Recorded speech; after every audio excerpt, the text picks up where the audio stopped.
Hello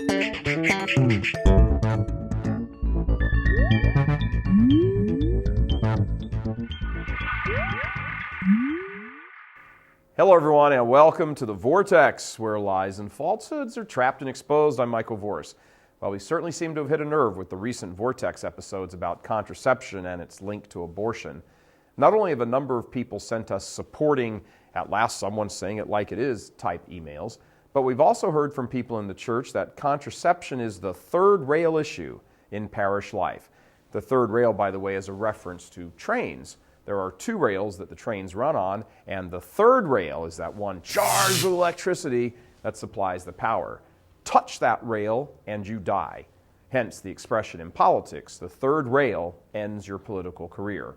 Well, in parish life and higher up the food chain, so to speak, in the church, contraception is the third rail. I'd like to read you an email we received just today that illustrates the point. We've changed names for privacy. Hi, Michael. I just watched your episode on contraception. It reminds me of something I heard in a homily, if you can believe it. Back in 2002, we had a transitional deacon give a homily, as he sometimes did. His homily was on, wait for it, contraception. He spoke on how the acceptance of contraception would lead us to start disbelieving in everything else the church teaches, and not just on abortion. By rejecting the church teaching on contraception, we were setting ourselves up to decide what teachings we would accept or reject. This included belief in the real presence. I'm sure there were many people who were offended by his homily. The following week, I was lucky enough to see him before Mass and stopped him as he was going into the church. I told him how wonderful his homily was. As I was telling him this, tears filled his eyes. I don't know if it was simply that someone appreciated what he'd said or if there was something more to it. That deacon never gave another homily and was soon gone from the parish. I'd heard that he was to be ordained in the summer. This was midwinter.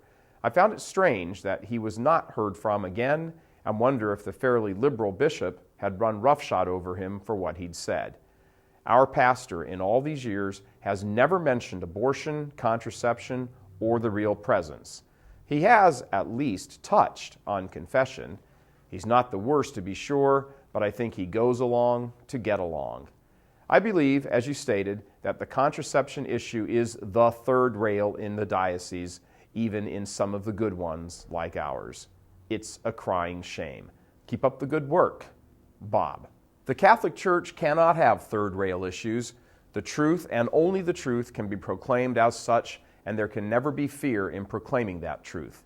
A lot of what passes for prudence in the church these days is really fear or politics in disguise. A lot of what passes for charity is actually cowardice in not wanting to say what you know is going to get you lambasted. Tough. Say it like it is and say what needs to be said. After all, the lives of millions of babies are at stake, not to mention the eternal lives of millions of more souls. God bless you. I'm Michael Voris.